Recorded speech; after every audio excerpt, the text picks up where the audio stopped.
Let's talk moon. Go. Yep. I'm curious. I guess, Adam, can you just kind of, we don't need like a pitch necessarily, but can you just kind of just start as if we know nothing about the moon, which is pretty true, and just kind of just start to explain to us about different moon phases and, you know, ultimately why the moon guide works and how you use that for hunting applications. And forgive us if we jump in and stop if we have questions. That's probably the biggest misconception, is that the moon guide really doesn't have anything to do with the phase of the moon. Interesting. You know, it's all about the position of the moon in the sky, because I'm sure you guys have heard about the overhead and underfoot moon. Yep. So that's basically when the moon's either straight up or straight down. Okay. But every day as the moon rotates around the earth, those are the 2 times every day where it's actually closest to the earth. Yep. And it has the most gravitational pull. I mean, that's what triggers the tides. You know, it moves 100%. the oceans. It's so strong. Yep. So the key to the moon guide, and what I've been following the last 20 years, is that you only have a handful of days every month where that overhead or underfoot moon peaks at prime time in the morning or the evenings. Okay. You know, most of your deer herd is going to be moving the first and last hour of daylight every day, regardless. You know, 100%. your does, Yep. fawns, and mature bucks. When you're hunting a specific animal, you know, a big mature buck, and you're trying to stack the deck in your favor on when am I going to go in to hunt this stand to have my best chance of catching that deer making a mistake during daylight. There's 3 things that I look at. The first one is the moon. You know, I want that overhead or underfoot moon peaking within a couple hours of sunset.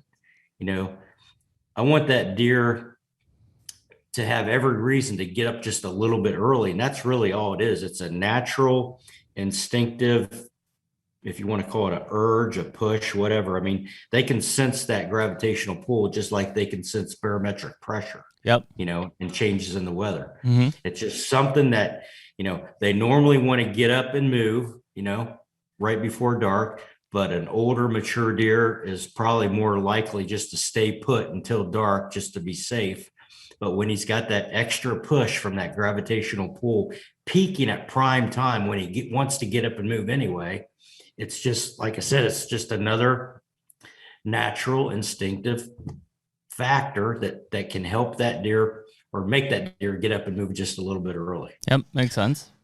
If I can just get caught up here, I want to make sure fundamentally I understand how the moon is rotating around the earth. So it's not necessarily circular, it's more ovular. And so you're saying it elliptical 2 times during the day, every day, there are points where the moon is closest to the earth. And that's the overhead and underfoot moon. Yep. That's overhead and underfoot. Okay. It's closer to the earth than any other time of the day at those 2 times. Interesting. When it's straight up and straight down. Yep. And then you also said on a monthly basis, there are several days every month that what is occurring exactly? So it's a cycle. You know, those overhead and underfoot moon times change about an hour every day. They get about an hour later every day. Okay. So every couple weeks, you get that little window of opportunity when it's actually straight up or straight down, overhead or underfoot at prime time. Gotcha. Within like early morning or late afternoon activity so periods. A few days every month, those overhead and underfoot overlap cycles are correlating with evening and morning times, like hunting preferred times. Now the way it'll hit is it'll peak, and it doesn't matter if it's the overhead or underfoot, but it'll peak. We just came off the first red moon of we were watching it of season, and you'll get a 4 or 5 day window when it's peaking in the evening, right around sunset. Mm-hmm. You know, and those are the evenings that you're going to want to be right on the field edge, because those deer are going to be up out of their beds early, back in the timber, moving to the food sources early. So, you know, I always suggest that on those red moon nights, you're right on the edge of the food. You don't want to be, you know, back in the timber taking a chance on bumping deer. And then right after that happens, it kind of flips over to mornings. So you'll have 4 or 5 evenings where it's really good. Mm-hmm. And then it flips over to the morning. You know, if it's daylight at 7 o'clock, you want an overhead or underfoot moon that peaks somewhere between 7 and say 10 o'clock. Got it. After sunrise, because those are going to be your best chances of catching a mature deer coming back to bed just a little bit late. Just a little later. Yep. I hardly ever hunt mornings early season because it's so tough to beat a mature deer back to his bed when he's on a strict feeding pattern. Yep. Or to walk through those destination food sources to get where you're going. Right. But if I've tried to kill him in the evenings and I can't get it done, and I know where he's bedding, maybe I even have a stand pre-hung in his bedding area, and I'm going to take a chance to kill him on a morning hunt, I'm going to wait until I have that, overhead or underfoot moon just after daylight. Got it. Is either one of those preferred, overhead or underfoot, or would you say they're the same? Well, Jeff Murray was the one that created the moon guide back in the 90s. And, I took it over from his family after he passed away. Okay.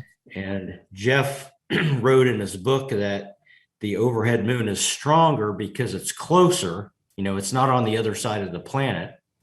But I've paid attention to both of them for 20 years, and I give them both equal attention, honestly. Gotcha. And so the term red moon, is that just referring to those coordinating cycles we were talking about? So those few days out of every month when your overhead underfoot cycles are coordinating with the times of the days you want to be hunting, those are what you're calling a red moon. Yeah, those are the best days. Yeah, the red moon. Got it. Is that also called like a hunter's moon? Is that I've heard that as well. No, it's all different. I think Jeff actually mentioned it a couple of times in his book, but I've really pushed it and promoted it to help guys understand, that you get that little window of opportunity, and red moon just kind of stuck. But that's really what it is. It's that handful of days where everything is perfect, Gotcha. And that's your red moon. It's not because the moon's red or Gotcha. Any other stuff. It's well, that's super helpful to hear, because honestly, I just didn't know. So I was like, I've never seen it be red. Yeah. So I guess, Adam, if we kind of just isolate that first piece, there are other people who look at moon effects on maybe not just deer movement, but obviously rutting activity and things like that. Charlie Alsheimer was one of those guys that would do that. So in I guess in theory, and I'm sure there's some overlap, but what those guys are laying out there or theorizing is different than what the red moon and the moon guide have laid out, correct? Yeah, in November is a completely different story because of the rut and breeding. Things can happen any time of the day. Sure. And I spent, like I said, this is going to be my 40th season, so I spent the first 20 years of my career hunting, reading what, Alsheimer talked about, Yep. and everybody else in the magazines about the different phases of the rut. Is it chasing? Are they seeking? Are they locked down? The Drury's have got their 13, whatever. Everybody's got their own ideas about it. I actually struggled with the rut for a long time. Partly because I've been hunting specific deer every year for so long, and normally I'm done before November, but now that I'm hunting other states, I really struggled killing big deer consistently during November, because that's the time of the year when they're the least predictable, least consistent. You can hardly get any kind of pattern on them. Yep. Agreed. Trying to figure out what phase of the rut it is, what they're doing. Honestly, when I just threw all that out the window, forgot about trying to figure out what phase of it is, and just solely concentrated on daylight activity. When is the best time of the day to catch deer moving? And it really goes back to that moon. I mean, it's not 100%. Nothing is. There's nothing definite about chasing and hunting big deer. But if you focus on your best chance every day of when deer are going to be moving, that's what that moon time is all about. So in November, I don't focus as much on those morning and evening hunts with the red moon. I'm more focused on those peak activity times every day. Which makes sense. So if the moon is overhead or underfoot at midday, you better be in your stand at midday, back in the timber, not on the field edge, but back in the timber, hunting the bedding areas, hunting the travel corridors and transition zones between bedding areas. You got to adjust accordingly, your stand sights as to when those deer are going to be moving. So, on those days where that moon's peaking midday, I might not even hunt the mornings and evenings. I might just hunt that 10 to 2 window, or those are great days to sit all day. Interesting. I think you just said it right there, but I want to clarify. So you believe, or you've observed, that deer movement is at its greatest at those overhead and underfoot moon times, regardless of time of year. I guess it's okay. Interesting. You ever be driving down the road, middle of the day, yes. there's deer out everywhere. 100%. What the hell's going on? Yeah. And I see it here in my backyard because I get deer, coming through my yard all day long, and it's funny how when you see them, how it correlates to that overhead or underfoot moon. And you can see the same thing with like cows. Yeah. You drive by and they're all laying down, nothing's feeding. And then you go by a couple hours later in the afternoon, they're all up feeding, and they're even feeding on those times. Well, that's what's been frustrating for me in our conversations with, there's been a handful of guys who have conducted or been a part of these deer movement studies that say there is no data that supports deer movement against overhead or underfoot. Like, they can't identify it. But they also don't seem to have, and I've observed that as well. I think all of us have looked out at 1:30 in the afternoon. And it's like, that field's full of deer. Like, what's going on? Mm-hmm. They don't seem to have an answer, unless I missed it. Like, did those guys have, what is the reason for that, if not the moon? No, and I think a lot, first of all, I think the big thing to clarify for our listeners is two different things, right? The moon guide and looking at the overhead or underfoot versus moon phase, right? Two very different. We're saying moon phase is irrelevant completely. Well, because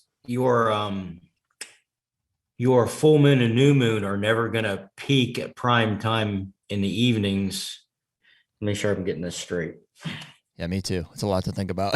Well, it is, and I mean that's the whole point of having. Well, here would be this secondary or subsidiary observation is that we feel in a new moon situation, we see more daylight movement, as opposed to full moon.